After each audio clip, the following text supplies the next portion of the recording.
Today, you're going to hear a lot about generating traffic, making money, top of funnel, different channels, and finding new customers, right? And you just heard about CRO.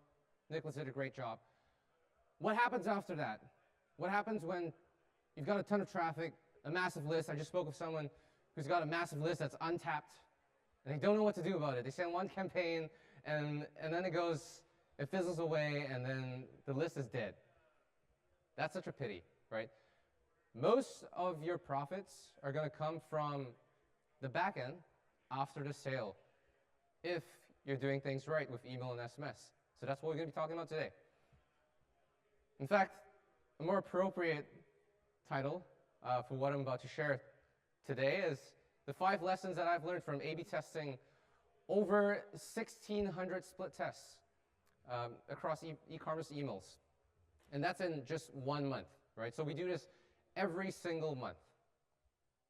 This is one of the most boring but profitable ways to grow your e-commerce revenue. So really quickly, show of hands. If you run an e-commerce business and you're actively running traffic, are CPAs higher or lower year on year? Higher? Raise up your hands. Okay, lower? Okay, one guy. About the same? I don't know what CPAs are. Okay, so CPAs are cost per acquisition, or you might call it cost to acquire a customer.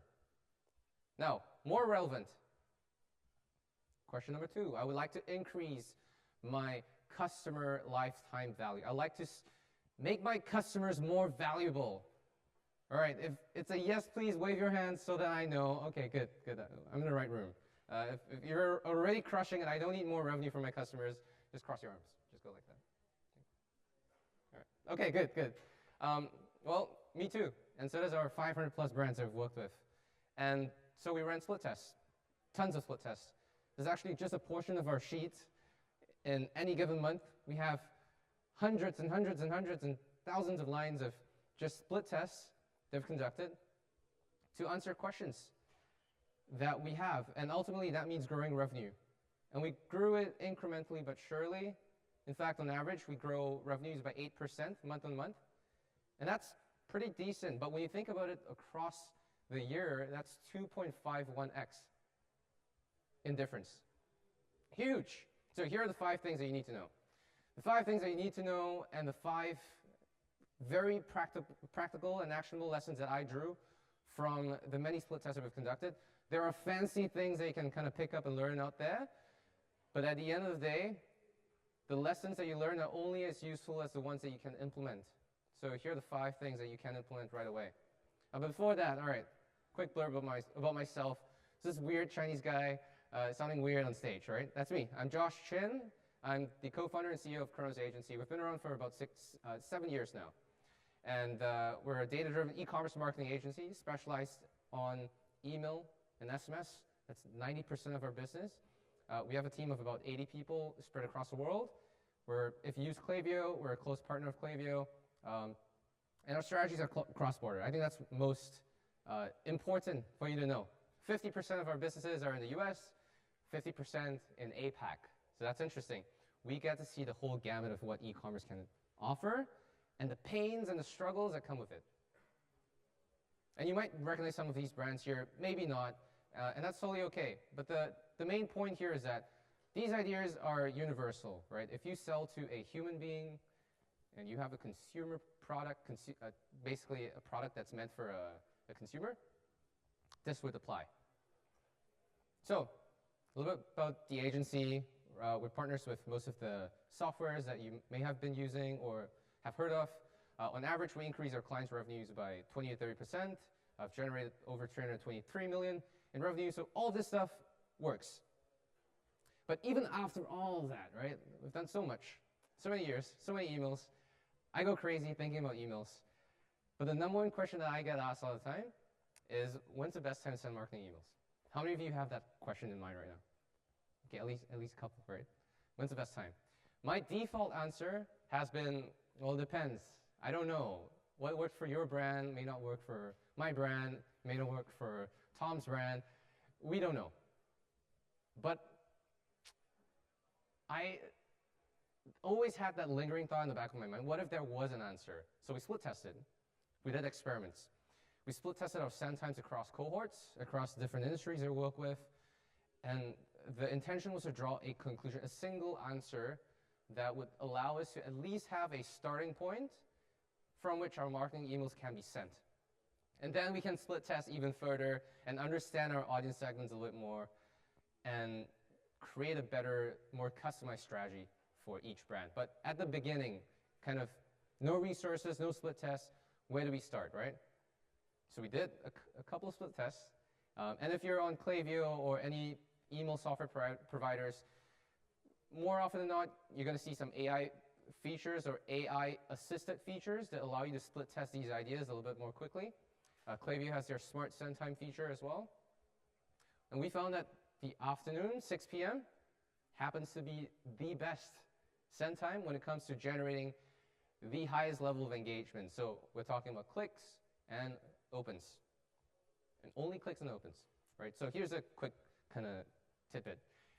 If you're split testing, generally, you'd want to kind of just pick one thing, right, to optimize. Pick one thing to test for and stick to that one thing. You wouldn't want to be optimizing for your opens, your clicks, and revenue all at once. It's confusing, and you're not going to be able to draw a satisfying conclusion that allows you to repeat that outcome over and over again. So what we're going to do here is start with 6 p.m. and then split test your way into the other variations. And the reason 6 p.m. works so well is most of you are going to be selling products to working adults. These are the folks who have a credit card. And if they have a credit card, they most likely have a job, and they most likely have a work email. And 6 p.m. just happens to be a good time where they're either clocking off, their mind's starting to wander as much as we want, highly productive employees. 6 p.m. end of day, we're going to start looking at our emails and social media, and that's often the best time to engage with your customers. That's the starting point, but there are exceptions to the rule. There are exceptions. If you are selling to moms, stay-at-home moms, for example, this hypothesis might break down. So you have to understand your customer persona, the segments that you're after, who you're selling to, and then build a hypothesis around that. But if you don't know, no clue, I don't know who I'm selling to, 6 p.m. Try it out. All right, number 2, winning subject lines. Once we figured out what the right time to send our emails are, the next thing to figure out would be subject lines. The first thing that your subscribers and readers would see before they decide whether or not it's worth their time to read through the rest of your message. Subject lines are tricky because there's only so much content that you can pack into a very tiny amount of space. And what we found is that 10 words or less is a sweet spot. That's where we generate the most clicks, the most revenue, the most opens. We've tested them all. 10 words, right?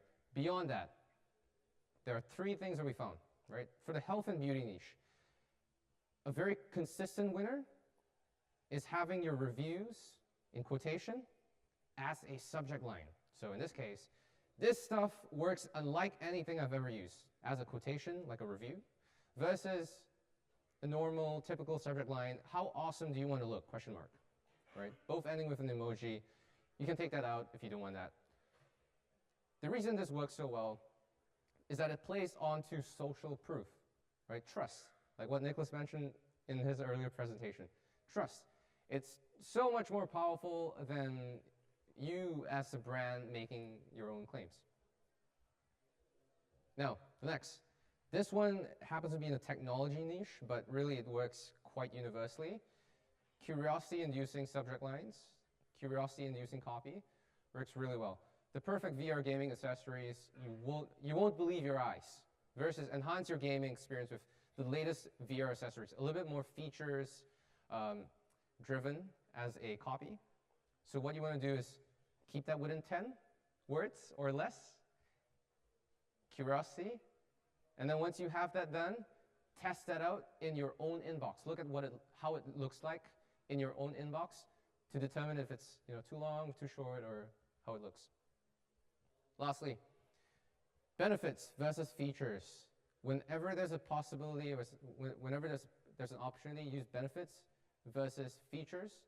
This is a great one for pet products. 24 hours left. Happy teeth equals happy dog. Great. I got a dog. I know what this is like.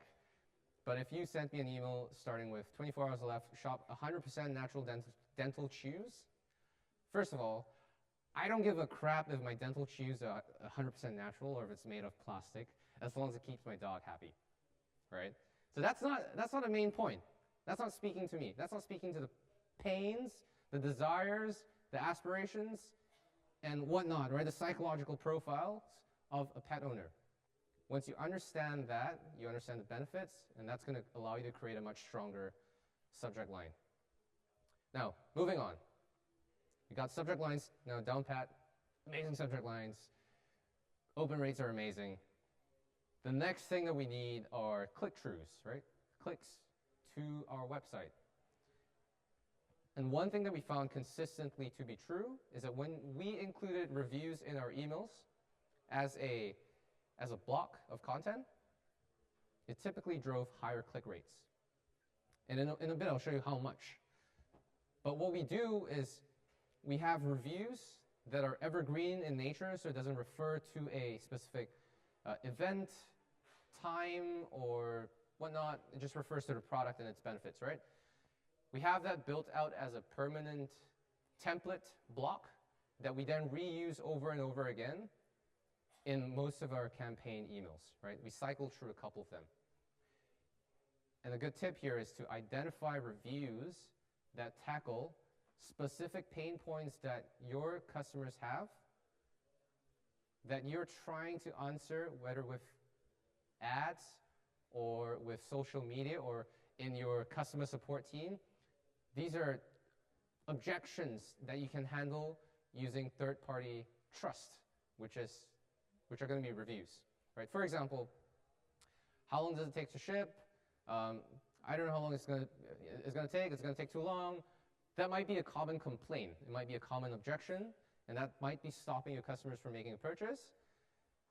And if you are able to find a review that tackles that pain point, that objection, and address that directly, that's going to be a nice, winning, permanent block of content that you can reuse over and over again. All right, so let's see if this pointer works. All right, very good. Left-hand side, winner. Right-hand side, loser. The only difference is that we move that review block from the bottom to the middle of the body of the email. Another thing I'll say is that this also meant that we pushed our CTA above the fold right smack in the middle. This is another test that we've done, like long ago, and we noticed we've known this for a long time, that when we have our CTA buttons in the middle of the email above the fold, meaning what you see when you first click into the email, it increases conversion rates because that's where our eyes naturally go to when we first open an email. Not at the bottom. Whoops. Back. Whoops. A bit of a spoiler there. Not at the bottom where most emails end up having their CTA buttons, right? Very common. That's not it. Put it right there. So, winning variation, reviews in the middle, 33.1% was the average increase in click rates, right? That may not sound like a lot because we're going from, 0.89% to 1%, 0.4% to 0.59%. But when you think about it, 33.1% in additional clicks means 33.1% in additional traffic to your site and 33.1% in additional revenue that you otherwise would have missed. It's powerful. So all of these things add incrementally to the revenue that you generate in any given month. And that's how we've been able to generate 8% increases in revenue every single month. That compounds over time. And what we found was that now, although we had a consistent uplift in our tests, one of the realizations was that the middling test looked good, right? 1.32% versus 1.25%, but statistically it was not significant, right? It's 60%, which means that there's a 40% chance that the result that we're seeing here is due to random variance. It's just random and not due to the changes that we've made. So always test for statistical significance. I know it's boring. This is like geeky stuff, right? If you studied stats in school, you might know of this. If you don't, like me, but a little bit slow, like me, this is what you got to do. Go to Google, search it up, A/B testing calculator, and you find a bunch of them. We use SurveyMonkey's calculator. You could also use newpatel.com's. And how you want to be certain of your results is by placing your confidence level at 95%. 95% ideally is where you want to be, so that you're 95% sure that the variation that you've created is due to the change, is leading to the outcomes that you're seeing. And the reason that's important is because you want to be able to duplicate those actions in your future campaigns, your future emails, and you want to be able to draw these conclusions so that you can replicate those successes. All right, quick break. Freebies. Everybody loves freebies. If you're building your own emails and you like some inspiration, we've compiled a crap ton of our emails, a lot of our templates, trackers, guides into a massive vault that we're giving away for free. Now, frankly, full disclosure, I was planning on selling this as a kind of info product because it's so much easier to ship a digital good than it is to ship a physical product. But as of right now, I'm just giving this away for free. So you can go to campaigns.crows.agency/ecomnorth, or you can scan the QR code. All right, moving on. Now, what else? What else can we do to drive click rates? Now that we know the power of improving click rates and the power of that influencing revenue down the line, product blocks. Now, not just product blocks in any given way. What we realized was that having product blocks in the middle of your emails have a significant impact in increasing click rates by far, right? So we're looking at a 1.35% click rate for the left variation versus 0.64%, which is more than 2x, which means more than 2x increase in traffic and revenue to the business. And ultimately profits, because contribution margin, meaning the amount of profits, the amount of gross profits that email contributes to your business, relatively higher than Meta and all these other paid channels that you might have in your business. The only change that we made here, well, actually not the only one if you notice, we had a bit of a mistake. This is actually the wrong variation that we're displaying here, my bad. But here's a good lesson. Test one variable in any given experiment because you want to be able to attribute your success to that one change that you made, okay? So, made a mistake there, but the main thing that was changed was that middling product block. However, we found an exception to the rule. When we use the same image in the product block as we did in the hero image, that failed. Not good. That's doo-doo. And the reason for that is that consistency kind of killed us. That consistency made it look like, show me this already. Why do I want to look at this again? And they just killed attention. And remember, you have 3 seconds, 5 tops, before a reader decides to just bounce. They just go away. They're going to open your email. You've got 3 seconds. And once those 3 seconds are gone, they would have decided that, that's not worth my while. This is not worth my time. Right? Maybe even less, given TikTok and all that stuff. So we have to be mindful about how we're capturing attention and how we're delivering upon that initial promise that we made in the subject line. Now, finally, text-based emails. This is a final, really nice little hack that combines a couple of elements, right? We think about what's going to give us the best bang for our buck in terms of time and resources, and what's going to create the most ROI and results. And this one crushed my heart because we spent so much time and attention and so much love into creating this email on the right? Looks pretty good. But that only generated 0.27% in click rates versus a text-based email with nothing but only a logo, 0.77%. That's, if my math is serving me right, about 3x or thereabouts. 3x in additional clicks and additional revenue by doing less work. What? Now, the reason for that is it's all about timing, right? This email was an announcement email, a sales announcement email, right? During sales events where attention is scarce, where you're competing against 100 other brands in your customers' inboxes, you want a quick and easy way to stand out. And the way to do that is to not do what all of your other competitors are doing, right? All of your competitors are doing this, right? All of your emails look like that. So it's almost like a pattern, right? Think about this, imagine this. I'm your customer, I'm going through my inbox, click, delete, click, delete, click, delete, because every single email looks like that. But what if they see an email in their marketing inbox, promo tab even, that looks like that? They're going to stop. It's going to stop them in their tracks.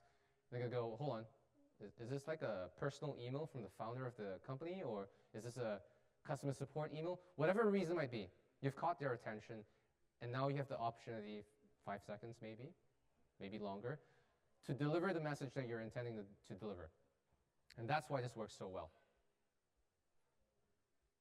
However, there's always a however, right? On the flip side, what we found is that when it's not, when it's not busy, right? You're not competing against a million other senders on the internet, and you're trying to engage with your audience in a meaningful, valuable manner, like creating social content, kind of types of emails, or edutainment types of emails. Text-based emails suck. That's all good. This email generated I know it's a little bit hard to see, but this email on the right, just text-based, 0.29% click rates versus one that's looking regular, nicely designed, 1.78% click rates.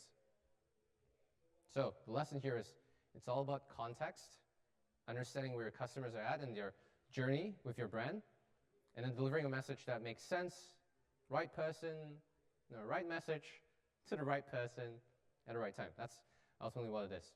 All right, just to summarize, 5 lessons. Pick the best time to send. Start at 6 p.m. if you can. If you don't know what to do, 6 p.m. is a good time, local time. Test using winning subject lines. There are 3 things: curiosity, So use review blocks. Reuse review blocks is really what you got to do. Add product blocks in the middle or towards the end of your emails. Works really well. And test text-based or text-only emails versus HTML-based, well-designed emails, and also save you some money with design work. With that, thank you so much. I hope that was helpful, and I hope that you've taken away at least one thing. Thank you. Josh, we have 5 minutes for Q&A. Do you want to take some questions? Yeah, we'll take some questions. Oh, I got a few. All right, right there. Yep.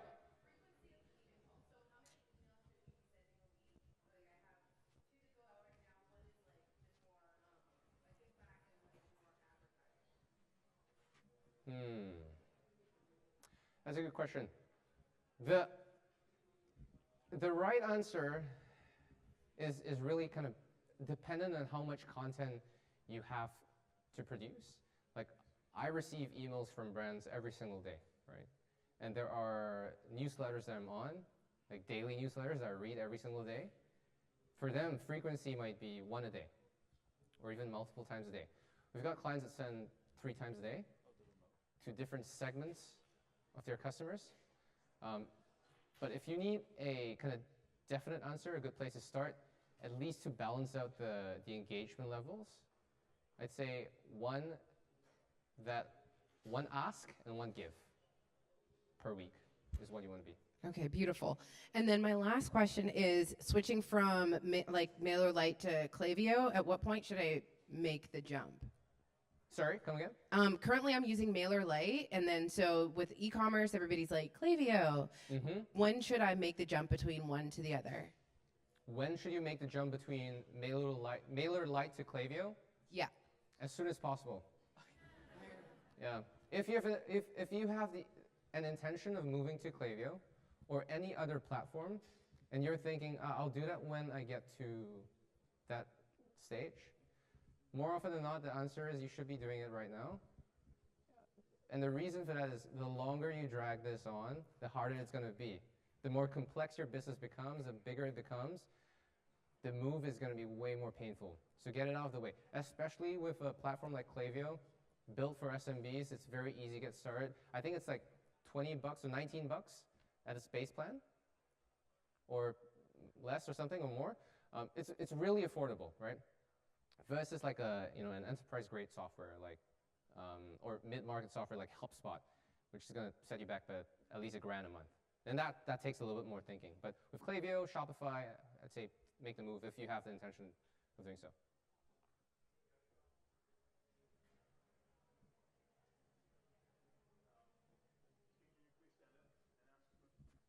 I think it's right there, at the back. Is that Amir? What's up? One. Yeah, I can. Oh, thank you. Segmentation? Yeah. Okay, I'll give you the kind of the 30,000 foot view. Segmentations, if you're not Thank aware, you. it's a way for you to categorize your customers and subscribers in a way that makes sense for you to create messages, promotions, and everything else. For example, you might have a pet business and you sell cat food and dog food, and now you have a list of 100,000 customers, but you don't know who owns a pet, who owns a cat versus a dog. So a segmentation activity might be identifying those 2 different categories and then creating different strategies for those 2 different segments. Right? A good place to start is what we call recency, frequency, and monetary, RFM, which means that how recent did this person enter your list? That could be an indication of segments. How frequently did this person engage with your business, whether it be via emails or otherwise? And lastly, monetary. How much money have they spent? Right? These are easy ways for you to kind of think about segmentations and start from there. And then you can get fancy. One more.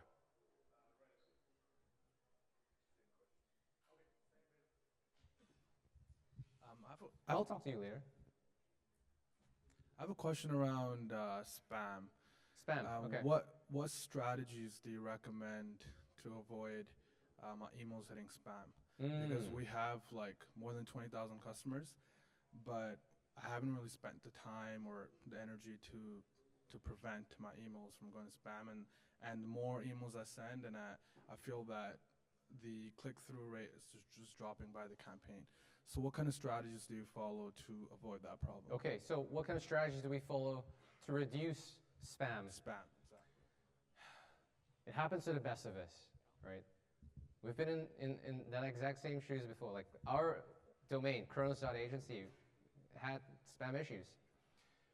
Now, the thing about spam is that it's inbox provider dependent, which means that you might have a spam issue with Gmail.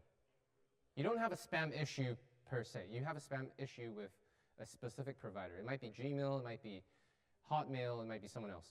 A good way to diagnose what that is to go to two places. Litmus.com, litmus.com is a good place. The second is Google Postmaster. More often than not, 80% of the cases that I've come across personally are issues with Gmail because they're the largest provider. They have the most stringent kind of filtering criteria when it comes to spam. And the way to avoid that all in the first place is to create user engagement. And user engagement, you can either manufacture it or more sustainably, you can just create content that people really want. So that comes down to segmentation, it comes down to experimentation, like what we have just talked about, and understanding what your customers are thinking and what they want to hear from you. In segments, right? So I would leave out the ones that are unengaged, people who have not been clicking or opening your emails in a long time, and they haven't been spending any time on your site, right? That's actually a Shopify metric called active on site, and that feeds back into Klaviyo. So we could create a segment that says active on site, not in the last 30 days, right? Leave those out and focus on the ones that are engaged. Hope that helps. And thank you all. That's my time.